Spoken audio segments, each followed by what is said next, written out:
Veuillez vous asseoir. Dieu est merveilleux. Il mérite nos louanges. Il mérite nos adorations. Nous continuons avec nos enseignements. Comment vaincre, comment sortir, comment vaincre les sacrifices, être libéré du pouvoir maléfique de nos familles où nous avons été vendus, où nous avons été sacrifiés, des familles sacrifiées, des familles vendues. C'est là, nous voyons ça dans la Bible, nous avons vu toute la semaine. Et si vous voulez suivre tous ces messages, allez-y sur notre page Facebook, Splendeur Paris TV, ou Pasteur Soleil Komissa, ou sur notre chaîne YouTube, Splendeur Paris TV. Je ne veux plus me répéter aujourd'hui. Je continue. Comment sortir d'une famille qui est vendue? Comment être libéré d'une famille qui est vendue? Je nous ai montré dans la Bible, dans l'Ancien comme dans le Nouveau Testament, des familles qui sont vendues, des familles qui sont sacrifiées. Et nous parlons des familles consacrées à Satan, des familles consacrées aux idoles. Et d'office, quand ta famille est consacrée aux idoles, quand ta famille est consacrée à Satan ou aux démons, automatiquement, vous qui naissez dans cette famille, vous sortez déjà sous cette malédiction, vous naissez déjà vendus. Et nous avons vu qu'il y a certaines personnes qui sont déjà consacrées à Satan, à une idole, à une malédiction, à un péché. Déjà, dès le ventre de sa mère, nous avons vu dans Jérémie 1,5, Dieu dit à Jérémie, je t'ai connu depuis que tu étais dans le sein de ta maman et je t'avais déjà consacré. Tout ce que Dieu fait, l'ennemi cherche toujours à les copier. Il y a des gens, dès le ventre de leur mère, ils sont déjà consacrés. Et au cours de la semaine, pendant la semaine, nous avions montré comment est-ce que cela pouvait arriver. Allez voir comment on pouvait te consacrer par des cérémonies, par des paroles prononcées. Dès le ventre, tu n'es déjà consacré à Satan, consacré à une malédiction, consacré à un échec. Et quand tu viens dans la vie, tu ne pourras constater que les dégâts, tu ne pourras constater que des échecs à répétition. Et il y a certaines personnes qui, toute leur vie, sont consacrées dans tous les domaines, mais il y a d'autres personnes, dans certains domaines, ils vivent leur vie normale, mais dans un autre domaine, le plus important de leur vie, ils ne peuvent pas vivre la liberté. Ils ne peuvent pas être en paix. Ils ne peuvent pas expérimenter la joie de vivre parce qu'il a été consacré. Nous allons voir ça. Et nous avons vu qu'il y a des gens qui peuvent être consacrés dès le sein maternel, avant même de naître. Il y a des gens, quand ils sont dans le ventre, et il y a certaines personnes, quand ils naissent, on peut le consacrer. Je veux que nous puissions lire dans Juge chapitre 6. Juge chapitre 6, nous allons sauter certains versets. Juge chapitre 6, à partir du 11e verset, la Bible dit « Puis vint l'ange de l'Éternel et s'assit sous le térabinthe d'Ophra, qui appartenait à Joas de la famille d'Abiézer. Gédéon, son fils, battait du froment au pressoir pour le mettre à l'abri de Madian. L'ange de l'Éternel lui apparut et lui dit « L'Éternel est avec toi, vaillant héros. » Gédéon lui dit « Ah, mon Seigneur, si l'Éternel était avec nous, pourquoi toutes ces choses nous sont-elles arrivées? Et où sont tous ces prodiges que nos pères nous racontent? Quand ils disent, l'Éternel ne nous a-t-il pas fait monter hors d'Égypte? Maintenant, l'Éternel nous abandonne et il nous livre entre les mains des Madians. L'Éternel se tourna vers lui et dit, va avec cette force que tu as et délivre Israël de la main de Madian. N'est-ce pas moi qui t'envoie? Gédéon lui dit, ah mon Seigneur, avec quoi délivrerai-je Israël? Voici, ma famille est la plus pauvre. Donc sa famille était connectée, sa famille était sacrifiée à la pauvreté. Comme plusieurs personnes aujourd'hui, leur famille, leur propre vie sont sacrifiées à la pauvreté, aux échecs, aux projets, au non-aboutissement des projets, non-accomplissement des projets. Et lui, sa famille est consacrée à la pauvreté. Et il dit, je suis le plus petit de la maison de mon père. L'Éternel lui dit, mais je serai avec toi. Malgré tout ça, je serai avec toi. L'essentiel, c'est que Dieu soit avec toi. L'essentiel, c'est que Dieu soit avec toi. Le but de ce message, ce n'est pas de vous faire peur, mais de vous montrer les réalités spirituelles. Mais si vous avez Jésus avec vous, si vous priez dans la vérité, si Jésus est avec vous, vous ferez des exploits. Le but de ce message, ce n'est pas pour te faire peur. Ce n'est pas pour valoriser Satan, mais c'est pour te montrer les réalités spirituelles. Acceptez-les ou pas. Dites oui ou non, tout ce que vous voulez, mais les réalités spirituelles sont là, elles se manifestent dans la vie de tous les jours. Si vous les négligez, ces choses ne vous négligeront pas. Mais la Bible dit que mon peuple est détruit parce qu'il lui manque la connaissance. Mais si le Fils de l'homme vous a franchi, vous serez réellement libre. C'est la lumière de la parole de Dieu qui a franchi. Et là, je continue la lecture. Il était consacré dans sa famille, dans cette vie de pauvreté. Mais l'Éternel lui dit, malgré tout ça, je serai avec toi. Tu battras Madian comme un seul homme. Gédéon lui dit, si j'ai trouvé grâce à tes yeux, donne-moi un signe pour montrer que c'est toi qui me parles. Et écoutez au verset 18, il dit, ne t'éloigne pas, ça c'est Gédéon qui lui dit, ne t'éloigne point d'ici, jusqu'à ce que je vienne auprès de toi, que j'apporte mon offrande, et je la dépose devant toi. Et l'Éternel dit, je resterai jusqu'à ce que tu reviennes. Je t'attendrai avec ton offrande que tu viennes. Alors, quand il a amené son offrande, c'est là maintenant qu'on va lui révéler le pourquoi de ce qui s'est passé dans sa famille. Son offrande ouvre les portes, son sacrifice ouvre des portes. Gédéon entra et prit des chevreaux, tout ça, de farine, de pain, sans levain, et mit dans une chaire, dans un panier, et du jus dans un pot, lui apporta sous les térébintes et le présenta, son offrande. Quand l'ange a vu son offrande, l'ange de Dieu lui dit, prends la chair et le pain sans levain, pose-les sur ces rochers et répand le jus. Et il fit ainsi. L'ange de l'Éternel avança l'extrémité du bâton. Je saute. Verset 25. Gédéon, voyant ce qui s'était passé, ce que l'ange de l'Éternel fit, il dit, malheur à moi, Seigneur éternel, car je vis l'ange de l'Éternel face à face. Et l'Éternel lui dit, sois en paix, ne crains point, tu ne mourras pas. Je dis, sois en paix, tu ne mourras pas. Sois en paix, tu ne mourras pas. Comme Jésus vit, que tu vives aussi au nom de Jésus. Que tu vois tes détracteurs tomber à gauche et à droite, que tu ne sois point atteint. Au nom de Jésus, si tu crois que cela t'arrive. Et Gédéon bâtit là un autel et lui donna pour nom Éternelle paix. Il existe encore aujourd'hui à Ophra, qui appartient à la famille d'Abiézer. Et dans la même nuit, l'Éternel dit à Gédéon, regarde maintenant, tu m'as donné ton offrande, je vais te montrer les choses qui sont cachées. Je vous ai dit que les offrandes, les dîmes, actions de grâce, tout ce que vous faites comme sacrifice devant Dieu, c'est une forme de prière. Selon Éphésiens chapitre 6, faites en tout temps toutes sortes de prières. C'est au pluriel. Et quand il a présenté ses offrandes à Dieu, une forme de prière, dans la même nuit, l'Éternel dit à Gédéon, prends maintenant les jeunes taureaux de ton père et un second taureau de 7 ans. Quand tu prendras cela, renverse d'abord l'autel de Baal qui est à ton père et abat le pied sacré. Il dit, tout ce que vous voyez comme souffrance, parce qu'il y a un autel dans la maison de votre père. C'est ce qui est à la base. Son offrande qu'il a donnée, son sacrifice qu'il a fait que Dieu lui ouvre le cœur. Bien aimé, la Bible dit que le présent ouvre, vous élargisse le voie et vous fait asseoir avec les grands. Lui aussi a ouvert son cœur, il a donné ce qu'il avait. Et le grand roi, l'ange de l'Éternel, ici l'image de Jésus, lui ouvre le cœur et lui dit, regarde, tout ce que vous vivez dans votre famille, parce que votre famille a été vendue. Votre famille a été vendue sur un autel. Il y a une idole qui représente votre famille. Cette idole est sur l'autel même là, ligotée, sacrifiée, c'est l'image de ta vie et ta famille qui est sacrifiée. Donc vous ne pouvez pas prospérer, vous ne pouvez que vivre dans la pauvreté. Alors toi, comme il y a eu un sacrifice qui s'est fait pour que votre famille soit vendue, comme il y a eu un sacrifice qui s'est fait pour que vous soyez vendus dans la pauvreté, toi aussi à ton tour, comme il y a eu un sacrifice fait, toi aussi à ton tour, fais quelque chose. Gédéon bâtit là un autel et lui donna le nom de l'Éternel paix. Il existe encore jusqu'à aujourd'hui. Verset 27. Dans la même nuit, l'Éternel dit à Gédéon, prends maintenant toi aussi les jeunes taureaux de ton père et un second taureau de 7 ans. Quand tu prendras ces sacrifices, renverse l'autel de Baal qui est à ton père et abat le pied sacré qui est dessus.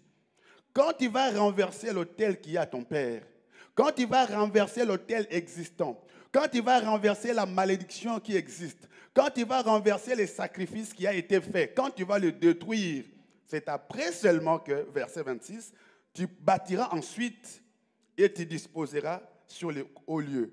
Tu bâtiras ensuite et tu disposeras sur les hauts lieux de ces rochers un autel à l'Éternel. Tu prendras les seconds taureaux et tu offriras un holocauste avec le bois de l'idole que tu as abattu. Alléluia.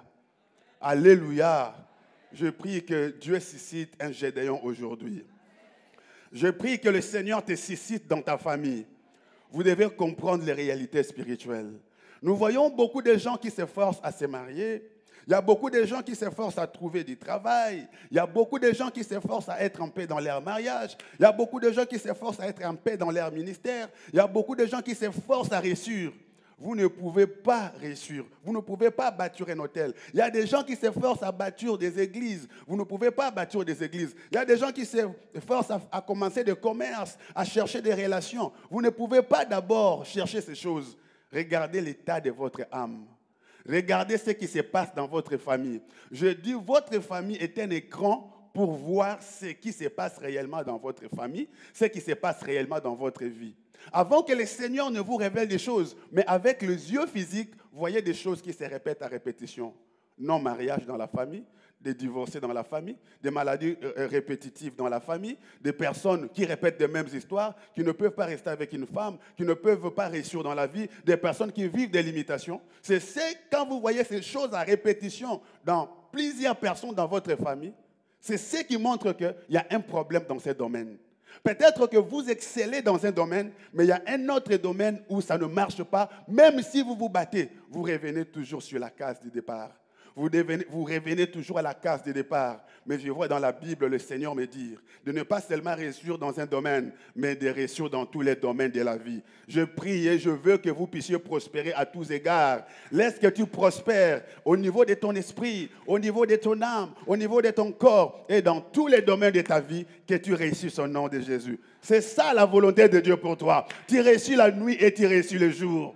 Ah, tu réussis spirituellement, tu réussis matériellement. Oh, tu réussis aussi ta vie amoureuse. Tu réussis aussi avec tes enfants. Oh, tu réussis, tu es en paix, tu élèves des enfants qui étudient, des enfants en paix qui réussissent. Et tu dis, waouh, Dieu m'a fait du bien.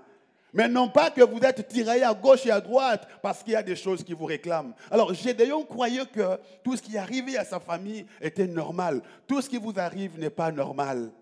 Tout ce qui t'arrive n'est pas normal. Dieu ne peut pas t'envoyer au monde pour que tu souffres toute la vie. Dieu ne peut pas t'envoyer au monde pour que tu sois un sujet de honte. Toujours toi. C'est toujours toi qui es humilié. Mais j'aime ce que la Bible dit, qui ne restera pas pierre sur pierre qui ne soit renversé. Laisse que ce message que tu écoutes apporte un changement. Laisse que ce message que tu écoutes apporte une restauration. Bien-aimé, il y a des gens qui cherchent à bâtir des relations. Il y a des gens qui cherchent à bâtir des sociétés. Il y a des gens qui cherchent à bâtir leurs églises. Il y a des gens qui cherchent à bâtir leurs projets, tout ce qu'ils ont dans le business. Mais si l'autel qui vous réclamait au célibat, au divorce, si l'autel qui vous réclamait à la pauvreté, si l'autel qui vous réclamait à un péché quelconque, si cet autel n'est pas détruit, si cet autel n'est pas renversé, vous pouvez monter jusqu'en haut, vous allez redescendre. Vous pouvez vous marier, vous allez vous divorcer. Vous pouvez commencer à travailler, vous redeviendrez chômeur, vous allez démissionner d'une manière ou d'une autre. Vous pouvez être en bonne santé, vous allez tomber malade. Il y a quelque chose qui vous fera rechuter parce qu'il y a quelque chose qui a été consacré. Alors, quand on a consacré la famille de Gédéon, la Bible dit bien qu'il y avait des sacrifices. La famille de Gédéon était sacrifiée sur un autel. Il y avait des sacrifices, des cérémonies faites, des cérémonies organisées. Et quelque chose, un objet qui représentait la vie de Gédéon, la vie de sa famille. Et Dieu lui dit, comme il y a des sacrifices qui ont été faits pour que vous soyez vendus, toi aussi tu vas faire un sacrifice. Pour que ça soit sacrifice contre sacrifice. Il faut qu'il y ait un combat. Il faut que ça parle. Il faut qu'il y ait quelque chose qui représente aussi ta famille. J'ai dit, ce message est venu pour te restaurer. Ce message est venu pour te faire du bien. On ne peut pas bâtir. Il voulait bâtir, mais Dieu lui dit, non, non, tu ne peux pas bâtir des projets. Tu vas échouer. Raison pour laquelle il y a beaucoup de gens qui commencent des projets, mais qui n'aboutissent jamais. qui ont de l'intelligence mais qui ne réussissent jamais, qui commencent des choses mais qui n'arrivent pas, parce qu'il y a quelque chose qui vous réclame. Aussi longtemps que ce sacrifice n'est pas détruit, cet autel n'est pas détruit, ce sacrifice qui a été donné n'a pas été remplacé par un bon sacrifice, ce mauvais sacrifice continuera à crier. Parce que celui qui a vendu ta vie a donné un sacrifice. Vous le savez bien, quand quelqu'un va chez un charlatan, il donne un prix. Je veux que tu me tues cette femme. Je veux que tu me bloques cet homme-là. Je te donnerai ça. Ça, c'est mon sacrifice. Je veux qu'il devienne ceci. Je veux qu'il soit bloqué. Il y a un sacrifice qui a été donné. Ça, c'est naturellement, vous le savez. Alors, pour que la délivrance dans la vie de la personne arrive, il faut que cet ancien sacrifice qui a été donné soit annihilé. Un sacrifice ne peut être annihilé que par un autre sacrifice. Une parole ne peut être annihilée que par une autre parole. Dis après moi, parole contre parole. Pouvoir contre pouvoir. Mais laisse-moi te dire, dans ce combat, tu es gagnant, tu es vainqueur, parce que Jésus, le sacrifice, le plus grand sacrifice a été donné pour toi. Jésus, le plus grand sacrifice a été donné pour moi. Alléluia. Je n'ai pas à me plaindre, tu n'as pas à te plaindre, parce que Jésus, le grand sacrifice, s'est livré pour toi et moi. Alléluia. Ah, reçois ta liberté au nom de Jésus. Reçois ta liberté au nom de Jésus. Reçois ta liberté au nom de Jésus. Donc, nous voyons dans le cas de cette famille un exemple comment des familles peuvent être sacrifiées. La famille de Gédéon, sacrifiée, mais à la pauvreté. Alors, je ne sais pas, ta famille est sacrifiée dans quel domaine? Je ne sais pas, ta famille est-elle sacrifiée dans quel domaine? Mais tu n'as pas besoin de chercher un prophète pour qu'il te dise dans quel domaine où ta famille est sacrifiée. Tu n'as qu'à voir toi-même ce qui se passe dans ta famille. Tu n'as qu'à ouvrir toi-même les yeux, que tu vois ce qui se passe dans ta vie. Tu verras que certains domaines de ta vie, ça peut marcher, mais il y a un domaine le plus important de ta vie, rien ne marche. Et je te dis, le diable ne bloque pas n'importe quel domaine. Les domaines où le diable bloque, c'est dans ce domaine que tu réussiras. S'il te maltraite au niveau des enfants, c'est-à-dire ces enfants-là sont des grandes personnes, raison pour laquelle il te combat. Si tu as un problème au niveau des maternités, sache qu'en toi naîtra des grandes personnes élevées en dignité. S'il y a un domaine de ta vie qui est coincé, sache que c'est dans ce domaine que tu devrais exceller. Quand Jésus-Christ est sur la croix, je vous ai toujours dit ça, où il demande de l'eau aux gens, mais les gens lui donnent du vinaigre. Les gens lui privent à lui donner de l'eau. Mais c'est que les gens lui privaient, c'était de l'eau. Mais quand il meurt, la première des choses qui sort de Jésus, c'est le corps, c'est le sang, pardon. C'est que les gens te privent, c'est que la nature te prive, c'est ce qui est en toi. Je dis, ça sortira. Même si de ton vivant, ça ne sort pas, mais par tes enfants, par les enfants de tes enfants, il y a quelque chose qui sortira. Mais ma prière est que toi, tu ne meurs pas, mais que de ton vivant, que tu voies les œuvres de l'Éternel. Déclare, je ne mourrai pas, je vivrai. Je témoignerai les œuvres de l'Éternel. Ah, je prie que tu témoignes les œuvres de l'Éternel. Je prie que tu déclares, que tu vois et que tu témoignes les œuvres de l'Éternel. La famille de Gédéon a été sacrifiée par un sacrifice. Il devrait être délivré, il faut que lui aussi fasse un sacrifice. Il a dit non, non, non, ne pars pas. Attends, moi je t'amène une offrande parce que c'était un peuple enseigné. Attends, je t'amène une offrande. Il a amené son offrande. Je vais lire dans 1 Samuel chapitre 1. Donc la famille de Gédéon sacrifiée par un sacrifice, par des cérémonies. Retenez ça, famille de Gédéon sacrifiée par un sacrifice, sacrifiée par des cérémonies. Je suis maintenant dans 1 Samuel 1, le verset 24. Quand Élie, c'est vrai, elle les fit monter avec elle, et prit 3 taureaux et un épha de farine, et une outre de vin. Elle le mena dans la maison de l'Éternel à Silo. L'enfant était encore tout jeune. Ils égorgèrent les taureaux et ils conduisirent l'enfant à Élie. Anne dit, mon Seigneur, pardon. Aussi vrai que ton âme vit, mon Seigneur, je suis cette femme qui me tenait ici, près de toi pour prier l'Éternel. C'était pour cet enfant que je priais. Et l'Éternel a exaucé la prière que je lui adressais. Aussi, je veux le prêter à l'Éternel. Il sera toute sa vie à l'Éternel et ils se prosternèrent devant l'Éternel. Ici, nous voyons les sacrifices. Nous avons vu qu'on peut sacrifier quelqu'un par des cérémonies faites. 1. 2. On peut sacrifier une famille et une vie par des paroles prononcer. Ici, quand vous voyez dans Samuel chapitre 1, la maman de Samuel, quand elle cherchait la maternité, elle avait prononcé des paroles. « Oh Dieu, donne-moi un enfant. Si tu me donnes un enfant mâle, je vais te les consacrer. » Vous pouvez consacrer vos enfants à Dieu par vos paroles. Mais quand vous êtes bloqué par une situation, quand ça dure, il y a certaines personnes qui n'ont pas la patience, qui peuvent commencer à dire « Oh, la force des arbres, la force de la nature, écoutez-moi. Est-ce que vous ne pouvez pas me venir en aide? Est-ce que vous ne pouvez pas me secourir ?» Il y a des gens qui peuvent aller auprès des eaux de rivière, prononcer des choses. Il y a des gens qui peuvent se lever la nuit, parler aux arbres. Commencez à dire comme ça. Est-ce que vous ne pouvez pas me secourir?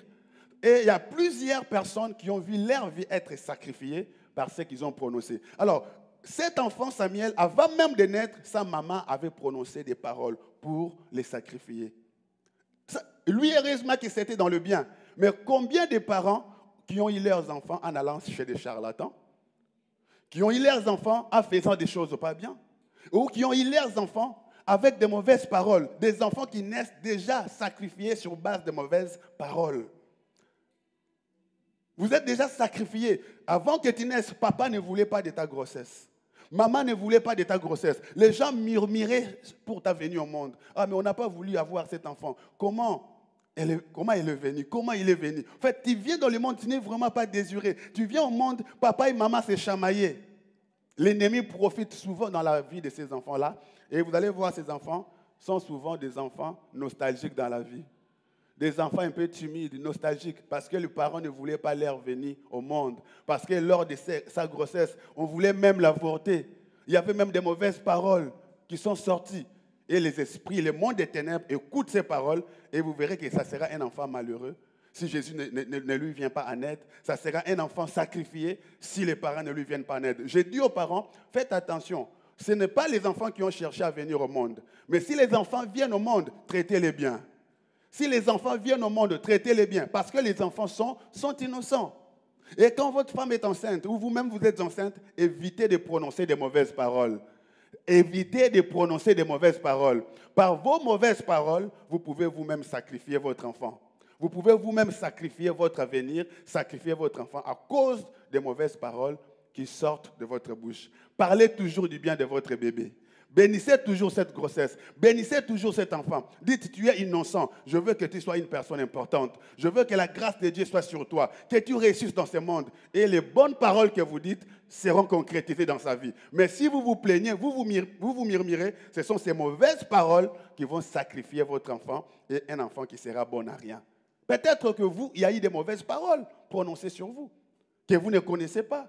Et les conséquences, vous vivez peut-être la vie que vous vivez aujourd'hui. Mais heureusement que la Bible me dit que Jésus-Christ m'a racheté pour Dieu. Ah, heureusement, la Bible me dit à ton sujet que Jésus-Christ t'a racheté pour Dieu. Est-ce qu'il y a une femme que Jésus a rachetée pour Dieu? Est-ce qu'il y a un homme que Jésus a racheté pour Dieu?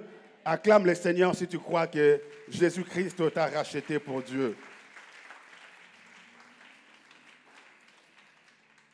Alors, nous voyons comme Gédéon, ici aussi Anne vient déposer son enfant, vient consacrer son enfant.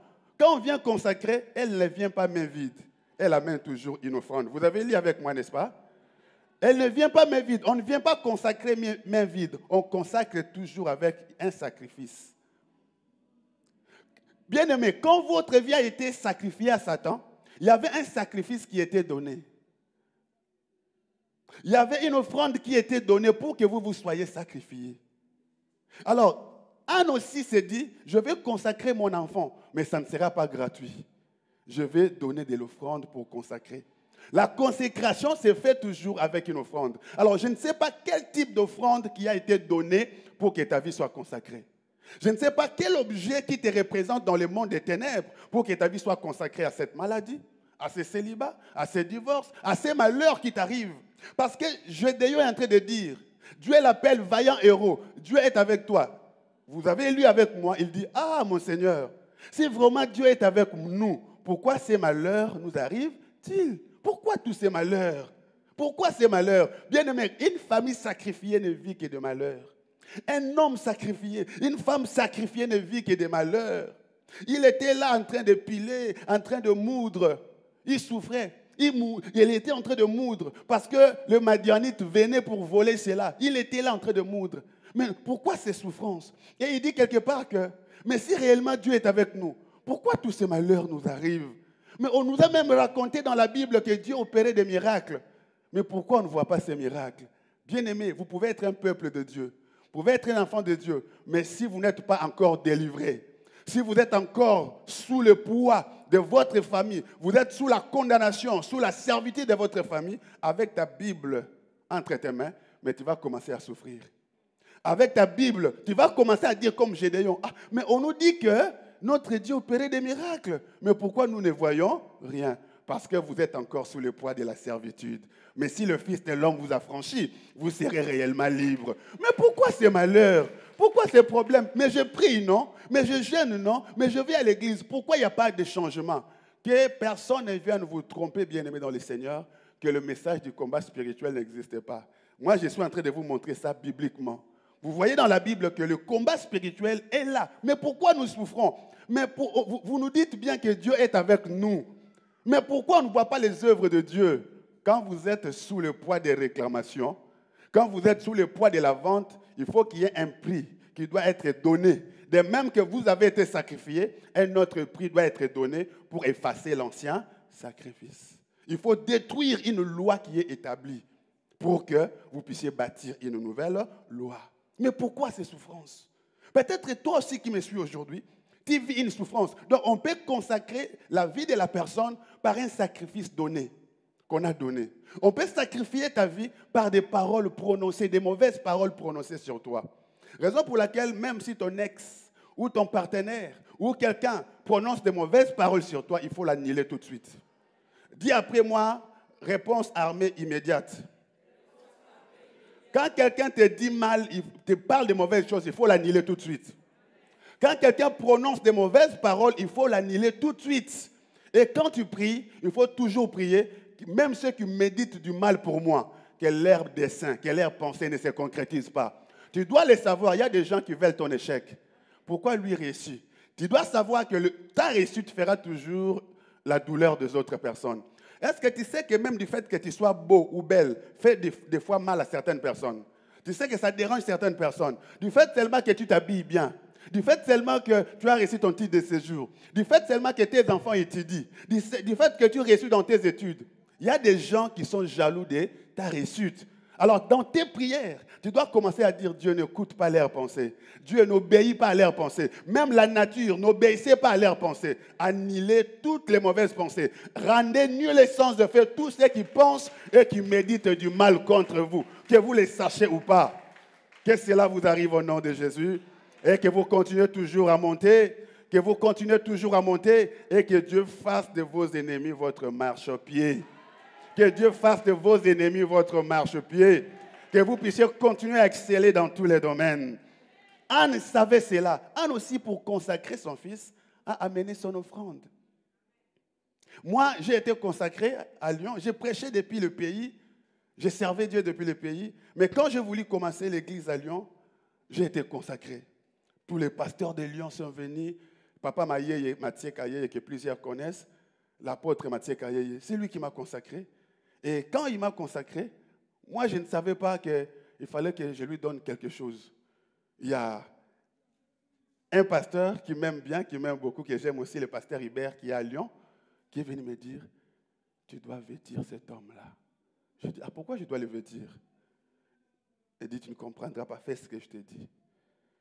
J'ai habillé cet homme. Elle dit, après que tu l'aies habillé, tu dois chercher une offrande. Je dis, mais à l'église, on lui a donné une offrande. Il dit, non, non, non, ça doit provenir de toi, de tes mains. Pour moi, ça devenait embêtant. Je dis, mais pourquoi tout ça? J'ai cherché, j'ai donné encore une enveloppe. J'ai tout donné, il a prié pour moi. Avant de partir, il m'a dit, maintenant, j'étais béni. Maintenant, je vais un portable Galaxy, note un truc pareil. J'ai dit, ah bon? Et je suis retourné chez le pasteur. J'ai dit, mais il me dit, un portable Galaxy. Il dit, fais tout ce qu'il te dira. Fais tout ce qu'il te dira. C'est lui qui t'a consacré. il devient ton Père. Son Dieu sera aussi ton Dieu. Satisfais son cœur, réjouis son cœur, fais ce que son cœur désire. Je l'ai fait. Et quand je commençais ici l'église sur Paris, vous l'avez vu, non, Papa Mathieu Kayeye? Il m'a appelé mon fils. Je viens te bénir maintenant dans ton église. Il est venu et c'était un séminaire réussi, glorieux. Et après ce séminaire, nous avons encore pris des offrandes, nous lui avons donné. Il m'a dit, tu sais pourquoi je suis venu ici? À Lyon, je t'ai suivi quand tu as commencé l'église de Lyon. Quand tu as commencé l'église de Paris, je viens encore te suivre. Tu dois renouveler ton alliance. De temps en temps, il faut que tu m'appelles. De temps en temps, il faut que je déclare des paroles sur toi. De temps en temps, il faut que tu renouvelles ton alliance. Est-ce que vous comprenez, bien-aimés? Et je le fais. Malgré les combats, mais le respect aux autorités, l'honneur que nous avons donné aux autorités, aux pères à qui nous avons sémé, et ces gens-là, même s'ils ne peuvent pas prier, mais ils pensaient pour nous. Quand ils pensent à nous, sa pensée devient une bénédiction pour nous. Sa pensée devient une bénédiction pour nous. Et je veux te dire, ne laisse pas n'importe qui t'imposer sa main. Ne laisse pas n'importe qui te consacrer, parce que ta vie aura la marque de celui qui t'a consacré. C'est quoi une consécration? J'ai défini la semaine. La consécration, c'est être à la disposition des. C'est être à la merci des. La personne qui vous consacre soit aux esprits mauvais, soit à Dieu. Et vous devenez à la disposition de ces esprits à qui vous êtes consacrés. Quand vous avez été consacré au mensonge, vous devenez très menteur. Quand on vous consacre à l'esprit de maladie, vous devenez très maladif. Mais je prie aujourd'hui que cette consécration doit être brisée au nom de Jésus. Non, je suis en train de voir une femme vivre la confusion dans sa vie. Je suis en train de vivre quelqu'un vivre la confusion dans sa vie. Parce qu'il y a un hôtel qui parle contre toi. Il y a un hôtel. Toi, tu te bats pour réussir ce que tu fais. Tu fais tout pour réussir, pour que ça marche. Mais tu n'arrives pas. Parce qu'il y a un ancien hôtel qui n'a pas été détruit. Tu as été vendu. Ta famille a été vendue. Mais ça n'a pas été détruit. Et ça parle contre toi. Toi, tu as voyagé. Tu as dit, j'irai en Europe. Tu es venu en Europe, mais rien ne va. Tu as changé l'autre partenaire. Tu dis, bon, Jean-Pierre sera bien. Jean-Pierre aussi devient mauvais. Oh, tu dis, non, Higuette sera bien. Higuette aussi change. Le problème, ce n'est pas Higuette. Le problème, ce n'est pas Jean. Le problème, ce n'est pas Pierrette. Le problème, c'est ceux qui te réclament. Si cette chose n'est pas détruite, si cette chose n'est pas brisée, tu continueras à vivre la même chose. Mais le Seigneur t'aime. Voilà pourquoi ce message est venu en ta faveur. Anne a dit, je vais consacrer mon fils, mais voici mon offrande est là, et il a fait des cérémonies. Quelles sont les cérémonies qui ont été faites avant ta naissance? Allez suivre le message de la semaine. Quels sont les sacrifices qui ont été faits? Quelles sont les cérémonies lors de votre naissance? Vous êtes jumeaux, vous êtes des jumelles, vous êtes des jumeaux. Il y a des cérémonies qui se font. Je vous ai lu dans la Bible que les traditions de coutumes, c'est des moyens par lesquels les gens sont ensorcelés. Quand vous devenez chrétien, évitez les coutumes de vos familles. Oh non, nous, quand quelqu'un meurt, on doit se raser la tête. Qui vous a dit que quand quelqu'un meurt, on doit se raser la tête? Ne respectez pas certaines coutumes et traditions. Quand quelqu'un meurt, on doit tous se laver les mains dans un même seau. Même si l'eau devient sale, tout le monde vous suivez. Nous avons vu dans la Bible la semaine que les traditions, les coutumes ensorcellent les gens. Pourquoi tout le monde doit se laver les mains dans un même bassin où les mains se salissent? Pourquoi dans un deuil, tout le monde doit s'habiller en noir? Pourquoi tout le monde ne peut pas s'habiller en bleu? Pourquoi tout le monde ne peut pas s'habiller en violet? Parce que la couleur des morts, c'est le violet. Mais tout le monde doit s'habiller en noir. Il y a de ces choses que nous devons refuser. Par des pratiques de nos coutumes, nous mettons en noir parce que c'est le deuil. Nous prenons aussi le noir, nous mettons en nous. Nous prenons l'esprit des ténèbres, nous mettons en nous. Nous prenons aussi des lunettes noires pour question de dire que je deviens aveugle. Je mets des lunettes noires, tu mets. Tu prends des habits noirs, tu mets. Tu dis, je vais faire la concordance. Tu prends des chaussures noires aussi, tu mets. Et toi, tu es là, j'ai sapé à noir. Skinten. Des familles sacrifiées. Mais vous connaissez la vérité et la vérité vous affranchira. Et les esprits des cimetières, se disent, ok, bravo. Ils répètent nos traditions. Il répète, nous avons lu dans Jérémie que les traditions et les coutumes sont vaines. Ne suivez pas ce que les traditions et les nations font. Vous n'êtes pas obligés de suivre ce que les nations font. Notre code de conduite, c'est la parole de Dieu. Il y a de ces choses, ne le faites pas parce que tout le monde le fait. Oh non, comme il a perdu son mari, elle a perdu son mari, ou quelqu'un est mort, on doit les laver. Oh, est-ce que toi-même tu ne te laves pas? Toi-même, tu ne te laves pas? Et tu verras parmi ces gens-là, les beaux-frères. Oh, nous allons laver notre belle-sœur. Au Kanakende, au Revagaye, oh, nous allons laver notre belle-sœur. Vous venez comme ça, on veut laver la belle-sœur pour voir son corps. Bien aimé, il y a de ces choses que vous ne pouvez pas accepter. Des traditions et des coutumes, ça cache la sorcellerie. Alors, je ne vais plus me répéter. Quelles sont les cérémonies qui ont été faites lors de votre naissance? Quand les jumeaux naissent, il y a des cérémonies. Raison pour laquelle on dit souvent que les jumeaux sont des sorciers. Les jumeaux ne sont pas des sorciers, mais des cérémonies faites autour de leur naissance, c'est ce qui est suspect. Mais ceux qui ont compris la parole de Dieu ont déjà renoncé et brisé à tout ce qui a été fait. Parce que si Christ Jésus vous a franchi, vous serez réellement libre. Mais malheureusement, il y a ceux qui n'ont jamais compris ces messages, qui n'ont jamais renoncé, qui n'ont jamais brisé ce qui s'est dit ou ce qui s'est fait. J'ai montré la semaine, tu es né avec un fil autour de la taille. Est-ce que tu sais ce que ça voulait dire? On avait pris de morceaux des os des animaux qu'on avait attachés. Pour te dire, toi, on t'a consacré à tel animal. Quand tu es né, il y avait des tatouages sur tes mains, sur le front. Tu sais ce que ça voulait dire? On avait pris les os d'un oiseau qu'on avait grillé, et la poussière on a mis en toi. On t'a consacré à ces esprits. Et raison pour laquelle tu verras qu'une femme est très colérique. Si la femme se fâche, il te tabasse même. Si la femme se fâche, il te tape. Parce qu'on l'a consacré à ces esprits par les os, par des tatouages. Tu verras une sœur, je vous ai donné, on l'a sacrifié à cet oiseau qu'on appelle paon. Et dans sa vie réelle, fier Yandengoana. Quelle fierté. Quelle fierté. Tout le monde à l'église la déteste.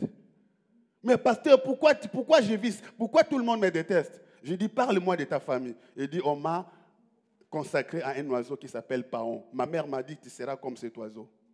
Je dis, regarde, cet oiseau est trop fier. Cet oiseau, c'est le fait d'être sexy. L'attirance, c'est ce que tu es. Et c'est pasteur, c'est ce que je vis aussi. Bien-aimés, faites attention aux cérémonies, aux paroles qui ont été dites, aux choses faites lors de votre naissance. Alléluia. Alléluia. Et les parents renonçaient à tout ce qui a été dit, tout ce qui a été fait lors de la naissance de vos enfants. Vous connaîtrez la vérité et la vérité vous affranchira. Et si le Fils de l'homme vous affranchit, c'est là que vous serez réellement libre. C'est là que vous serez réellement. C'est là que vous serez réellement. Que le Seigneur Jésus te rende libre. Que le Seigneur Jésus te rende libre. Alors, tout ce que je suis en train de dire, c'est les moyens de t'amener à la délivrance. Mon but était comment tu dois sortir de cette vente. Comment tu dois sortir de cette transaction familiale. Parce que c'est une transaction familiale. Toi, tu n'as pas été là. Tu n'étais pas là. Ce sont des clauses qui ont eu avant même que tu naisses. Ou peut-être que pendant que tu es né, dans l'aveuglement, des alliances se sont faites. Mais toi, tu es né dans cette famille qui est vendue, sacrifiée. Tu es né d'office sacrifié et vendu. Mais mon but, c'est de te dire comment tu dois sortir de ces choses. Voyons dans Luc chapitre 2, parce que tu me diras, pasteur, tout ce que tu nous as montré, c'est l'Ancien Testament. C'est la loi. Je reviens maintenant dans le Nouveau Testament, la grâce. Alléluia. Alléluia. Est-ce qu'on peut acclamer la parole du Seigneur?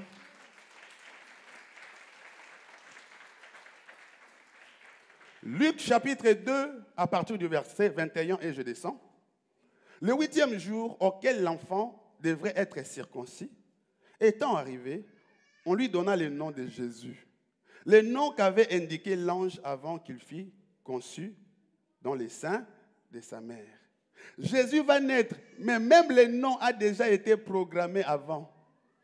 Jésus va naître, il n'est pas encore né, mais son nom a déjà été donné. La consécration du nom a déjà été donnée. On peut te consacrer par les noms. On peut te consacrer par le nom. Vous allez prendre votre petite fille, vous lui donnez le nom de Beyoncé. Vous lui donnez le nom de Rihanna. Rihanna, ce n'est pas son vrai prénom. Alléluia. Ce sont des noms de scène. Et souvent, ces noms de scène qu'il porte ou qu'elle porte, ça vient des esprits. Parce que ce sont des femmes ou des hommes vraiment qui sont dans le haut niveau, haute sphère de la magie. Vous, maintenant, vous allez prendre ces petits noms, surnoms Beyoncé, Rihanna, vous portez, vous donnez à vos enfants. C'est-à-dire, les démons qui accompagnent son nom commencent aussi à accompagner votre fille ou votre fils. Vous-même, vous sacrifiez votre enfant par les noms. Lisez dans la Bible, vous verrez dans la Bible que les noms représentaient l'avenir de la personne. Les noms représentaient ce que devrait être la personne. Jésus, son nom veut dire le sauveur. Christ, son nom veut dire le oint. Et nous avons vu tout au long de sa vie, Jésus n'a fait que sauver les gens parce que son nom l'a accompagné, il a sauvé les gens. Nous avons vu Jésus guérir les malades, manifester la puissance parce que Christ voulait dire le oint. Nous avons vu Moïse tirer des eaux. Sa mort a été liée par rapport aussi aux eaux parmi les circonstances de sa mort. Et nous voyons Josué qui veut dire les sauveurs. Josué a fait entrer les enfants d'Israël dans la terre promise. Son nom l'a accompagné. Vous allez voir que plusieurs personnes dans la Bible, quand Dieu les rencontre, Dieu change d'abord leur nom. Est-ce qu'il y a des lecteurs de la Bible ici? Est-ce qu'il y a des lecteurs de la Bible ici? Il y a des gens, quand Dieu les rencontre, Dieu change leur nom. Parce qu'il y a des gens qui ont été sacrifiés par les noms depuis l'Ancien Testament. Vous allez remarquer, vous allez dire, ah, pasteur, ça c'est l'Ancien Testament. Je reviens dans le Nouveau Testament. Quand Jésus rencontre ses disciples pour la première fois, Jésus commença d'abord à changer leur nom. Toi, tu t'appelles qui? Je m'appelle ceci. Bon, à partir d'aujourd'hui, tu deviens ceci. Toi, tu t'appelles comment? À partir d'aujourd'hui, tu deviens ceci. Jésus étant un homme spirituel, dans la sphère la plus élevée, dans les domaines spirituels, il dit, si je ne change pas la sémence, si je ne change pas leur nom, qui ont sacrifié leur vie, je peux être avec eux. Ils pourront être avec moi, mais ils vont manifester la nature de leur nom. Alors, vous allez comprendre que, pour vous dire que le combat spirituel est vrai, Jésus étant avec Pierre, Jésus qui a donné la clé du royaume à Pierre, son nom, Simon, au préalable, son prénom était Simon. Simon veut dire roseau. Les roseaux, c'est quelque chose d'instable. Les roseaux, vous avez des feuilles qui poussent dans les eaux, dans les marais, dans les eaux. Ce sont des feuilles qui bougent. Quand le vent arrive, des feuilles projettent, des feuilles bougent. Et son nom, Simon, voulait dire roseau. Vous allez remarquer dans la vie de Simon-Pierre, il a fait ça à Jésus. C'était un homme comme vraiment son nom, un homme qui était instable. Jésus, moi je ne peux jamais te renier. S'il faut mourir, je mourrai avec toi. La bonne volonté ne suffit pas. Si tu es consacré par rapport à ton nom, tu vas manifester ce que ton nom veut dire. Est-ce que l'Église est en train de me comprendre? La volonté ne suffit pas dans le domaine spirituel. Sa volonté était de suivre Jésus jusqu'à la mort. Sa volonté était de prouver à Jésus que je suis la personne capable, je suis une femme fidèle, un homme fidèle. Mais si tu as été consacré à quelque chose, tu vas manifester la nature, l'identité de l'esprit auquel tu as été consacré. Tu ne veux pas mentir, mais tu mens toujours. Tu ne veux pas faire ce mal-là, mais tu es toujours attiré par ce mal. Tu ne le veux pas. Je veux que Jésus te délivre aujourd'hui. Jusqu'à ce que tu seras libre, que ces pensées, ces désirs te quitteront. Et vous allez remarquer que Pierre, cet homme, Jésus lui dit, ne sors pas, reste ici avec les disciples. Lui, Jésus, au bout d'un moment, il dit, mais moi, je croyais que Jésus allait faire de moi un ministre. Je croyais que Jésus allait faire de moi son successeur. Mais il est mort. Depuis qu'il est mort, on ne comprend rien. Et vous, les petits, suivez-moi, on va aller pêcher. Jésus se manifeste dans les eaux. Jésus dit, mais Pierre, je t'ai laissé avec les gens là-bas. Je t'ai laissé avec les disciples. Qu'est-ce que tu fais ici? Il s'est plongé dans l'eau nue. Il a eu peur. Donc, c'était un homme instable. Il a manifesté l'identité de son nom. Bien-aimés, choisissez les noms que vous pouvez donner à vos enfants. Si vous-même, vous avez un nom qui n'a pas une bonne signification, il faut changer. Et puis, quand tu grandis, quand tu trouves que ton nom n'a pas de sens, il faut changer, non? Hein? Oh. Si tu avais peut-être, on t'appelait, quand on t'appelait peut-être Guélor, quand tu grandis à un certain âge, tu peux aussi changer. Il faut que ton nom suive, non? On voit un papa, Papa Gaylor. Papa Gaylor. Un papa Gaylor, mais un papa mais comme un bébé. Hein? Un papa à la maison, mais qui manifeste toujours le comportement de Gaylor. Alléluia. Un papa, mais qui ne veut pas grandir. Il faut que ton nom, non, ça c'est pour vous faire rire. C'est-à-dire, je voulais tout simplement te dire qu'il faut que tu manifestes la nature de ton nom. Mais quel est ton nom? Quel est le nom que tu portes? Si tu as un mauvais nom, tu peux changer ce nom. Si tu as un mauvais prénom, tu peux changer ce prénom. Mais si c'est déjà dans les documents et que tu ne peux pas changer, va seulement déraciner les conséquences de ces noms. Va seulement briser les esprits liés à ces noms et porte une nouvelle identité. Porte une nouvelle identité. Ce n'est pas un problème que tu deviennes Adassa. Ce n'est pas un problème que tu portes un nom. Et même dans la Bible, ne portez pas n'importe quel nom. Oh, Shadrach, Meshach, Abednego. Mais ce sont des noms de divinités païennes. Alléluia. Tous les noms que vous voyez dans la Bible, il y a des gens qui ne savent pas. Donc, voyez la signification de ces noms. Raison pour laquelle, quand Jésus-Christ rencontre ses disciples, il commence d'abord par changer leur nom. Regarde ton nom, comment tu t'appelles? Regarde ton prénom, comment tu t'appelles? Jésus veut changer ton nom aujourd'hui. Mais toi aussi, commence à changer de l'extérieur. Raison pour laquelle, quand Jacob est en train de prier toute la nuit, « Oh Dieu, bénis-moi, oh Dieu, bénis-moi, oh Dieu, bénis-moi » la première chose que Dieu lui demande, « Je veux bien te bénir, mais quel est ton nom ?» Le problème, c'était son nom. Qui lui avait donné son nom? C'était sa famille. Jacob, le voleur. Dieu ne peut pas bénir un voleur. Il faut d'abord que cet autel du vol soit détruit pour que Dieu le baptise, qu'il devienne quelqu'un d'autre. Dieu lui dit, je veux bien te bénir, mais à partir d'aujourd'hui, je change ton nom. Tu ne seras plus appelé Jacob, le voleur, mais à partir d'aujourd'hui, tu es Israël. C'est lui qui compte sur Dieu. C'est lui qui ne s'appuiera plus sur les gens, mais c'est lui qui ne compte que sur Dieu. C'est lui qui ne voit que Dieu. Par là, nous constatons que ton nom peut te sacrifier. Par ton prénom, tu peux être sacrifié. Tu peux changer ton prénom ou enlever la mauvaise racine de ton nom. Il y a beaucoup de gens sacrifiés à cause des noms. Il y a beaucoup de vies sacrifiées à cause des noms. Est-ce que quelqu'un nous comprend? Est-ce que quelqu'un est en train de nous suivre? Donnez à vos enfants les prénoms comme Soleil, comme Jésus, Alléluia, comme Lola, les ciels. Choisissez des jolis prénoms. Mais un joli prénom seul ne suffit pas. Tu peux aussi avoir un joli prénom, mais s'il y a un problème en toi, c'est le problème qu'il faut briser. Parce qu'il y a des gens aussi qui portent un bon prénom, mais qui ont des problèmes sérieux. Pourquoi? Le problème, les gens traitent les problèmes dans l'apparence. Mais en réalité, dans l'homme, c'est l'esprit. Quel est ton état d'âme? Qui es-tu réellement dans ton intérieur?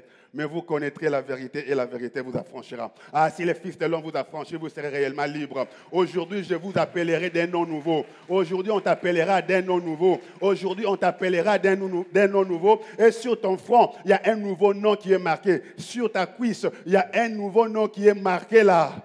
Bien-aimés, aujourd'hui, c'est le combat d'identité. Aujourd'hui, c'est le combat d'identité. Quand on nous demande de porter des masques aujourd'hui, vous savez, vous pensez qu'est-ce qui se passe? Le diable veut voiler notre identité.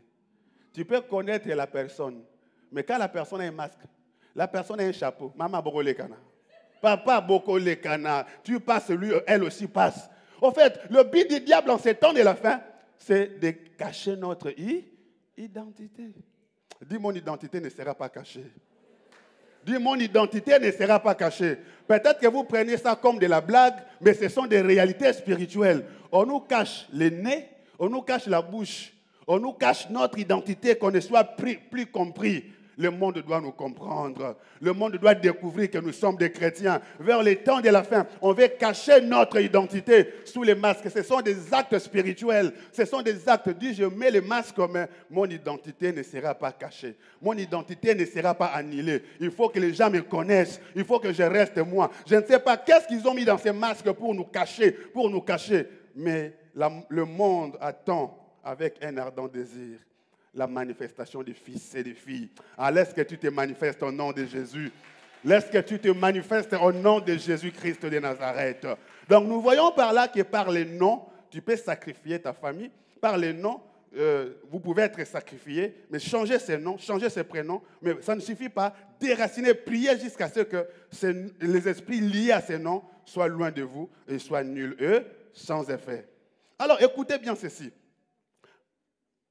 Et quand les jours de leur purification firent accomplir, selon la loi de Moïse, Joseph et Marie, je suis au verset 22, Joseph et Marie les portèrent à Jérusalem pour les présenter au Seigneur. Jésus aussi devait être consacré, comme on consacre les enfants ici. Vous voyez, même Jésus qui était fils de Dieu, même Jésus qui était Dieu, devrait être consacré. Je vous ai dit la semaine que dans le monde, c'est la bataille de la consécration. Est-ce que êtes-vous consacré à Dieu ou êtes-vous consacré à Satan? Tous les parents qui n'ont jamais consacré leurs enfants au Seigneur, amenez vos enfants, on va les consacrer au Seigneur. Le dimanche prochain, ça sera le dimanche de la consécration. Et j'ai aimé ce papa à Lyon qui a écouté un message. Le papa avait 63 ans. Le papa est venu dire, pasteur, consacre-moi à Dieu. Oh, j'ai dit, je vais te consacrer comment? Il dit, pasteur, tu vois, je te vois porter les enfants, non?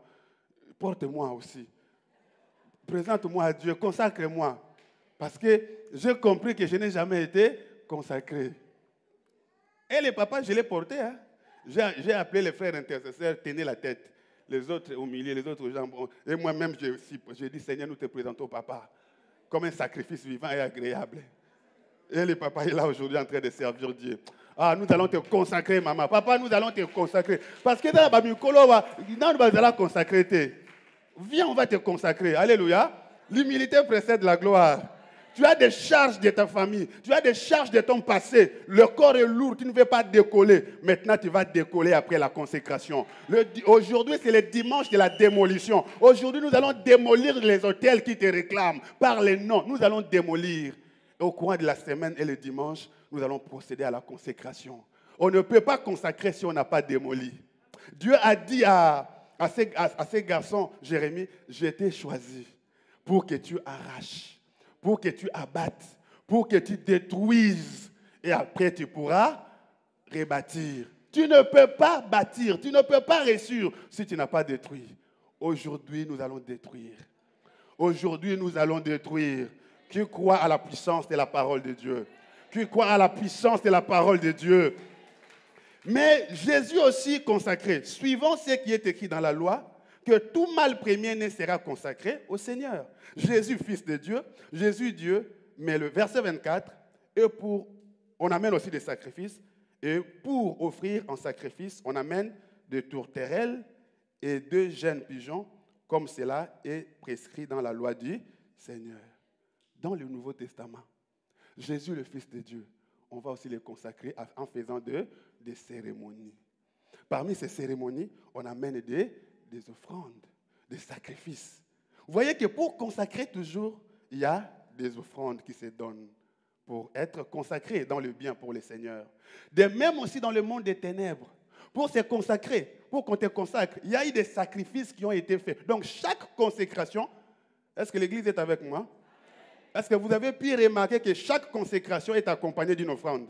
Dans l'Ancien Testament comme dans le Nouveau Testament. Et idem dans la vie de Jésus. Parce que toi tu diras, oh non, c'est la grâce. C'est la grâce. Mais Jésus pouvait dire que moi je suis l'incarnation de la grâce. Ces choses ne servent à rien. Mais la Bible dit, comme il est écrit, on devrait amener des offrandes pour être consacré. Jésus a été consacré ce jour-là par une offrande. Alors, je ne sais pas quel est le sacrifice qui a été fait.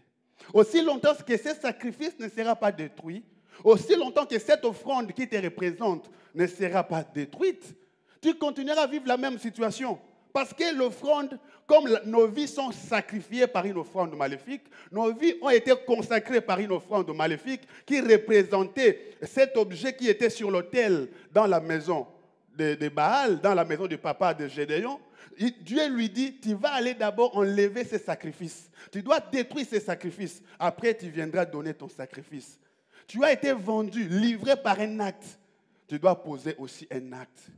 Nous avons vu ensemble qu'on peut être consacré sur base de paroles. Vous aussi, vous devez vous lever sur base de paroles. Dites après moi parole contre parole. Très fort, parole contre parole. Très fort, parole contre parole. Laissez-moi vous dire que le monde a été créé par la parole.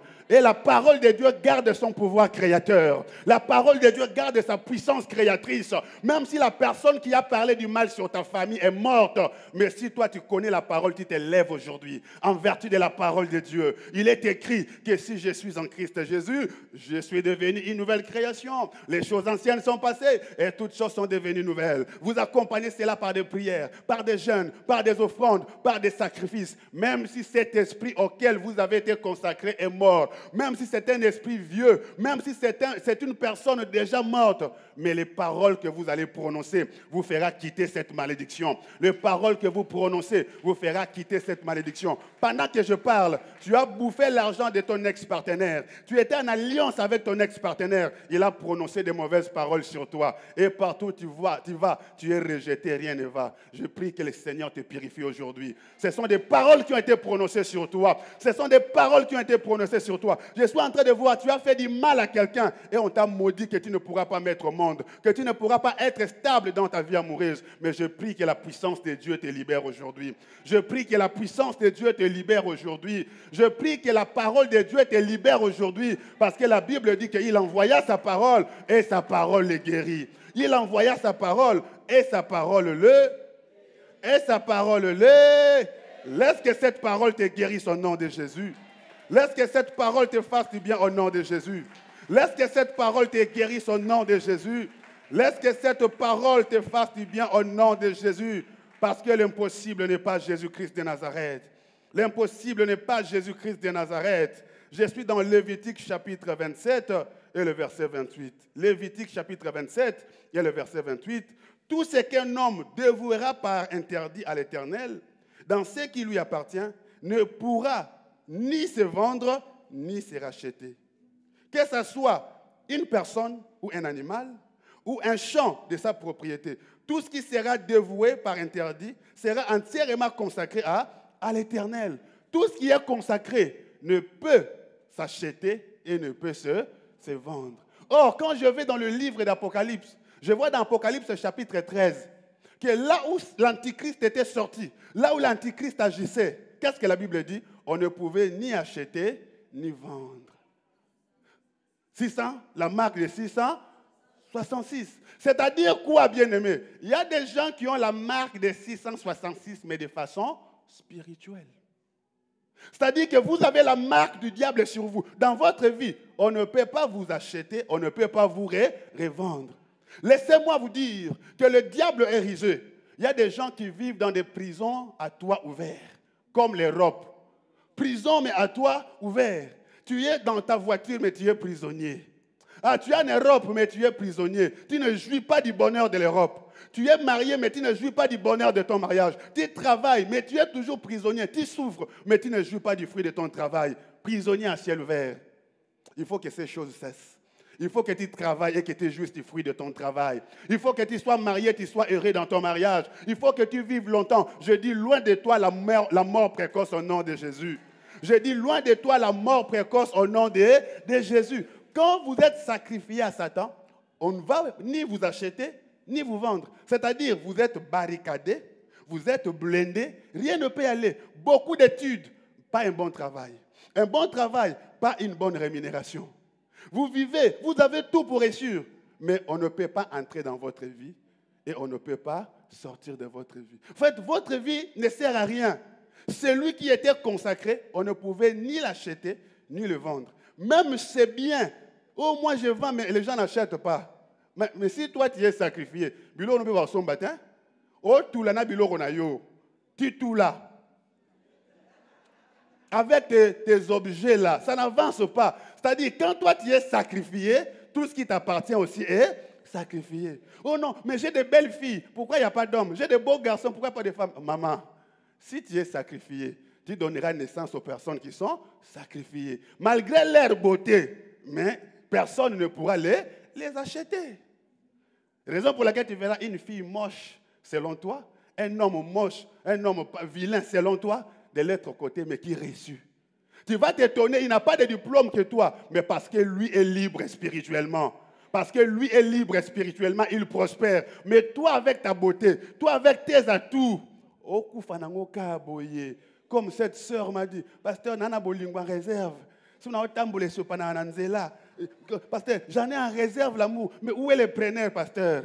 Je dis, mon Dieu va te faire marier. Mets ta vie en ordre avec Jésus. Mets ta vie en ordre avec Jésus. Arrête d'être pigeon. Mets ta vie en ordre avec Jésus. Il est le puissant libérateur. Il est le puissant libérateur. Laisse-moi te dire, cette sœur quittait son pays. Cette sœur venait dans nos séminaires. Cette sœur venait dans nos réunions de prière. Il a suivi les conseils aujourd'hui. Elle est mariée. Et chaque fois, je reçois mes offrandes d'honneur, mes offrandes comme étant papa qui a déclaré des paroles. Parce que, bien aimé, la personne a écouté les conseils. Nous prions un Dieu puissant. Nous prions un Dieu véritable. Nous prions un Dieu qui n'est pas mort. Jésus-Christ est le même hier, aujourd'hui et éternellement. Je t'ai dit que tu pouvais être consacré par un rêve. Noto, tu fais un rêve, ça s'accomplit. Il y a un témoignage qui circule sur les réseaux sociaux. Une sœur de nous qui fait un rêve, une piqûre atteint du sida. Dans le rêve, on lui dit que tu es atteint du sida. Il se réveille le matin, quelques jours après, il va faire des examens. Il a aussi le sida. Il dit, mais mon partenaire, toi, va aussi te faire examiner. Moi, j'ai attrapé le virus dans les rêves. Le mari va, le mari n'a rien. Les enfants n'ont rien. Seulement la sœur a, parce qu'elle a été consacrée dans son rêve.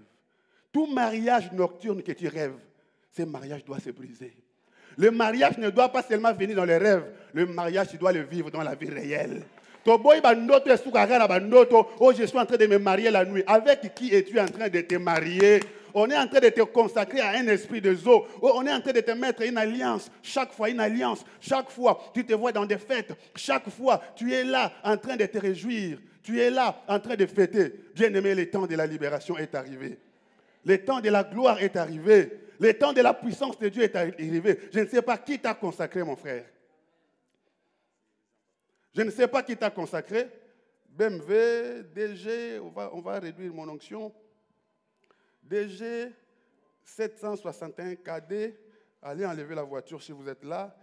Matriculation DD 771 XT DF 985 TZ.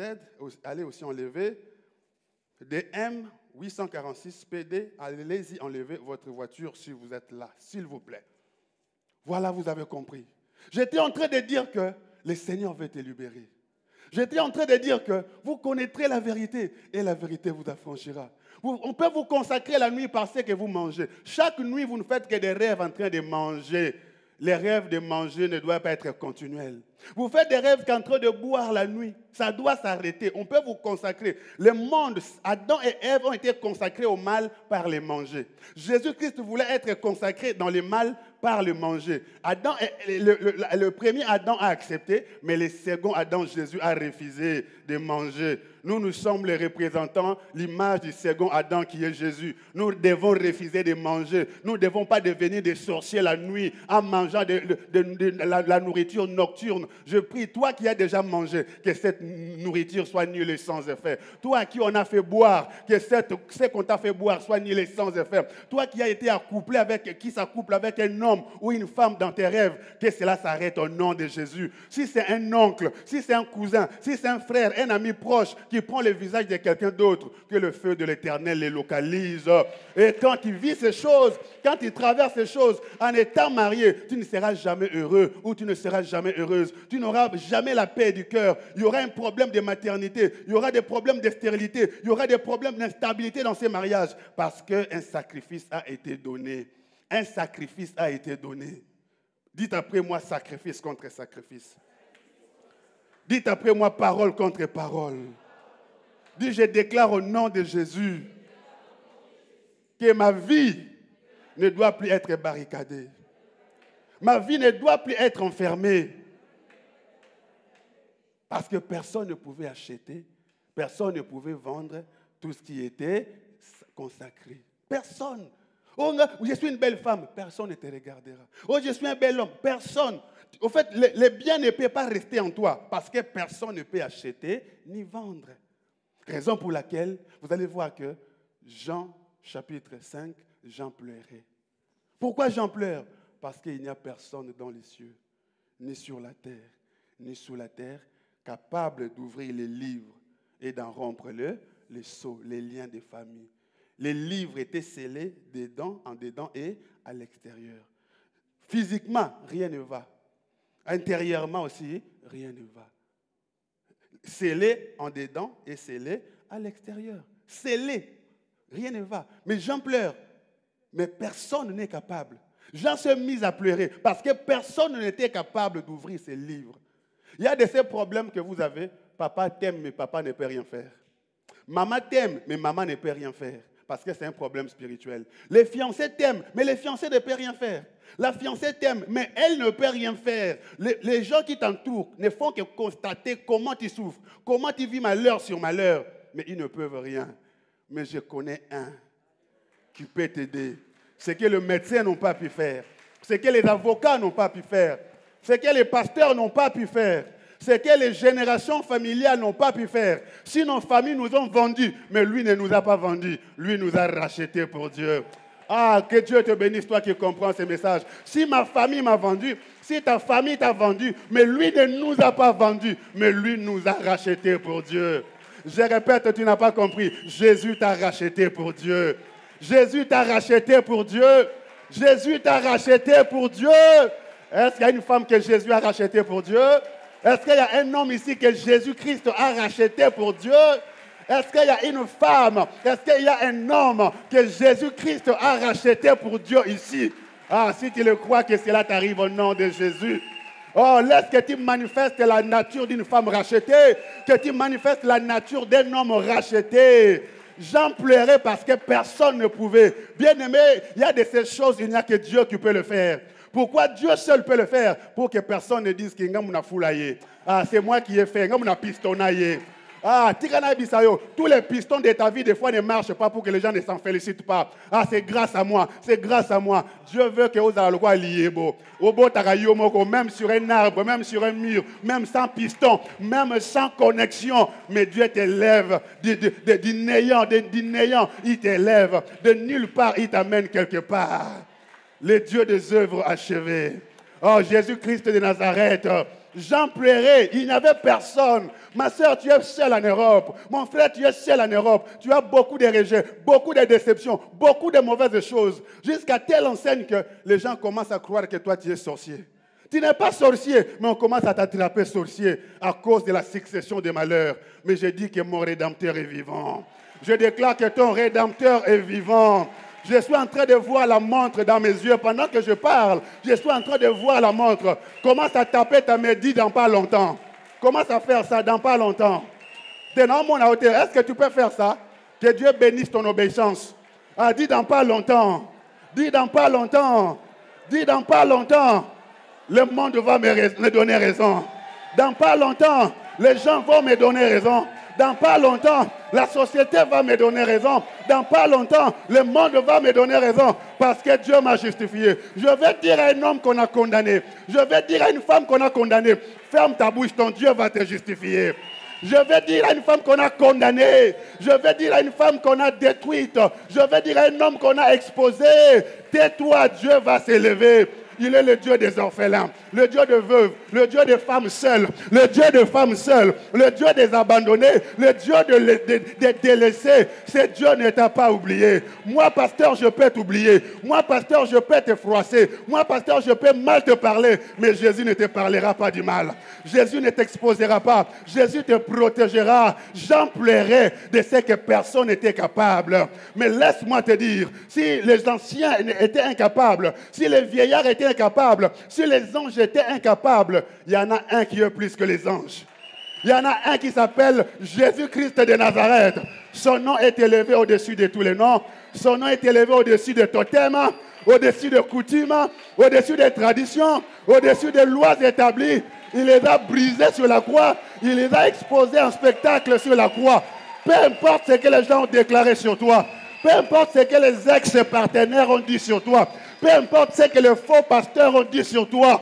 Les grands pasteurs, les pasteurs de pasteurs, le bon berger, c'est lui qui est venu pour ne pas perdre le brebis, mais il est venu recevoir le brebis. C'est lui qui n'est pas venu pour exposer les brebis, pour chasser les brebis, mais c'est lui qui est venu pour les encadrer. Le bon berger, le bon pasteur, il est venu pour que le brebis ait la vie. Et que ce ne soit pas une simple vie, mais la Bible appelle ça la vie en abondance. Déclare après moi la vie en abondance. Très fort, la vie en abondance. Tu réussiras dans ton ministère, tu réussiras dans tes rêves, tu réussiras avec tes enfants. Et laisse-moi déclarer sur toi, tu arriveras là où tes contemporains ne sont pas arrivés. Tu arriveras là où ceux de ta famille ne sont pas arrivés. Car Christ en nous, c'est l'espérance et la gloire. Christ en toi, c'est l'espérance et la gloire. Et avec Christ, nous écraserons la tête de nos ennemis. Qui est digne? Dis après moi, qui est digne? Très fort, qui est digne? Très fort, qui est digne? Oui, c'est-à-dire, il cherchait quelqu'un qui était capable. Mais personne n'était capable. Des fois, nos médecins traitants sont incapables devant certaines maladies. Des fois, nos parents sont incapables. Des fois, nos pasteurs sont incapables devant certaines situations. Mais quand tu es au bout, il y en a un qui se lève. Le pasteur de pasteurs. Le berger de berger. Quand tu ne peux plus rien, c'est lui qui t'a envoyé au monde. C'est lui qui ne te juge pas. C'est lui qui ne te condamne pas. Mais c'est lui qui te dit, va seulement. Mais ne pêche plus. Le problème, on verra après. Vas-y d'abord. Vas-y, vas-y. Le reste, on verra après. Cet homme est capable non seulement d'ouvrir les livres, mais de rompre les sceaux, de briser les lois établies, de briser les condamnations des familles, de briser les condamnations des familles, de briser la vente spirituelle, d'arrêter des transactions spirituelles. Déclare après moi au nom de Jésus. J'arrête toute transaction spirituelle qui s'est opérée dans ma famille. Dis au nom de Jésus, je commence à marcher dans cette salle. Je déclare que toute transaction qui s'est opérée dans ma famille pour que je sois vendu, toute cérémonie, toute parole, toute pratique qui a fait que ma vie soit vendue, je renonce à cela. Commence à battre tes mains, commence à renoncer à tout ce qui a été fait dans ta famille. Ah, ne t'arrête pas de prier, nous montons dans la prière, bien-aimé.